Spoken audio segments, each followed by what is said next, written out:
Jackie. Cody, so that then kind of does lead on to the next question I probably have. In the space that you find yourself in around the stuff, around the app that you've got, what are the common things that seem to be that teenagers reflect or that young adults reflect as stress moments or anxiety moments?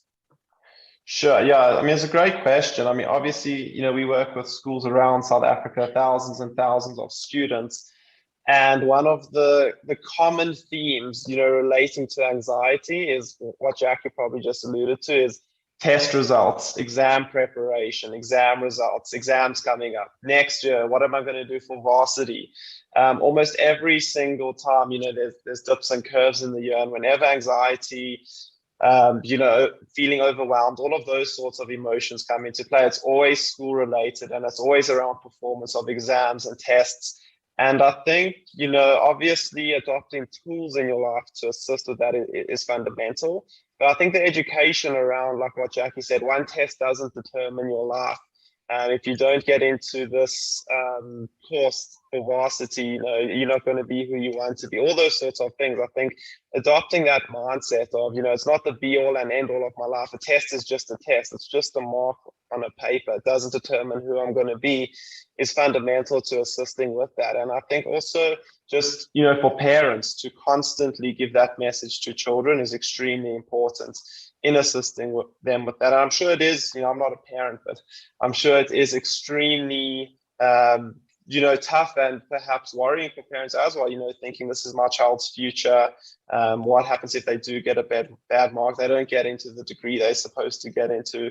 But I think also, if we just look at it practically, the beauty of the world now is there's so many avenues and so many directions that we can all going to achieve, what we want. Even if you don't go to university, you can literally learn a whole skill, get a whole degree just online.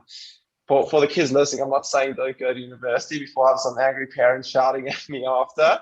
But the point is, the world we live in now, there's so many different routes and so many different ways that we can achieve things that it's not a one size fits all. So I think just understanding that already helps children with their anxiety, because we've seen as soon as we've implemented different programs to speak to the students about their test results, about their exams, they automatically feel more comfortable and that at least I'm not going to get shouted at. My life's not over.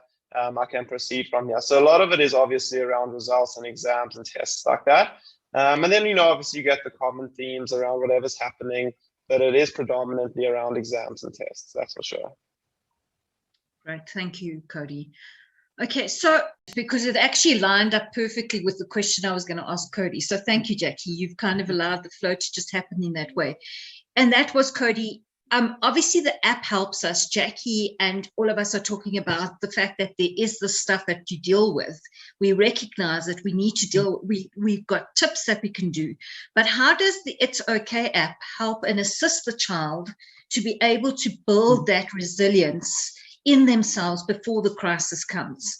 And so I was wondering whether you'd be kind enough just to kind of give us a little bit of a short explanation around what the app actually does do and how it can act as an additional tool other than having to speak to the psychologist or going off to a coach or doing other courses. What could this do in order to help us maintain that healthy mindset that we need? Yeah, absolutely. Thanks, Elise. And I think firstly that last point that you touched on, so important, is that I've never been to psychology, and there's obviously so many times where psychology is absolutely needed and necessary. But I think what's so important is understanding as a person that there's so many things that you can proactively do to assist you with your well-being, to assist you with your mental health. It's not psychology or nothing. It's not seeing someone or nothing. It's sort of like, if you want to be a great sportsman, you play sport every day, you develop your sporting skills every day. If you want to be a great academic, you study every day, you do your math sums every day. It's the same as if you want to be mentally healthy. If you want to have a strong EQ, you need to adopt mental health, well-being, EQ habits every single day. whether that's in the morning, whether that's in the evening, whenever that is. But it's tough for us to do because we don't know what that is. We don't grow up knowing, oh, this is what I can do to improve my mental health. This is what I can do to build my EQ. What is EQ? Does that even exist? You know, all those types of things. So for us, why we started the app was firstly to introduce students to the world of emotional intelligence, to the world of mental health, of well-being. Like, hey guys, this is a thing. And it's something that you can start off with yourself. It's something that you can build every single day, just sort of as we go from grade 1 to grade 2, grade 3, up. It's the same with your well-being and building your EQ. You have to start somewhere, however basic that is, and go up. So the point of It's Okay is obviously to introduce students to the world of EQ and well-being. And what Jackie mentioned there really is the fundamental aspect. It's the starting point in the app where students get to check in with how they're feeling every single day. And that's so important because the awareness of how you're feeling, what you're thinking, why this is happening, self-awareness is the starting point, I believe, to having a strong EQ, having a strong mental health. So just knowing what you are feeling as a starting point is so important because I think the stats are, well, our emotional literacy rates as humans are so low. We have over 3,000 words to express how we're feeling, and on average we use only 3. And the problem with that is the saying, name it to tame it, which means if you can just name your emotion, if you can just express it, it automatically helps with what you're feeling. So the first step in the app is that you actually get to choose what you're feeling. You get to learn what the different type of emotions are, and just going through that flow, just expressing it really helps the students. And I think also because it's obviously on an app, it's easier to express that. Hey, I just push a button. I don't need to say, I'm feeling overwhelmed, I'm feeling frustrated. Just like, that's what it is. Then obviously after that, you get to say why you're feeling those emotions. Is it something that happened at school? Is it something in my personal life? So I think that's also super important because it starts the process of developing your self-awareness. Because for the first time, you actually get to think, what am I feeling and why? Oh, wow, that's quite interesting. Every time I'm feeling terrible, it's because of this. Well, maybe I shouldn't do that anymore. At least maybe I should ask someone about that. So that's really important also, obviously, developing your self-awareness, taking time to reflect on what you're feeling and why.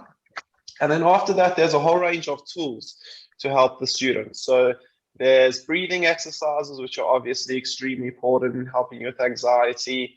There are communication channels to reach out to counselors, and then guided meditations as well. So meditations are one of the biggest tools that I've ever used to help me with my mental health.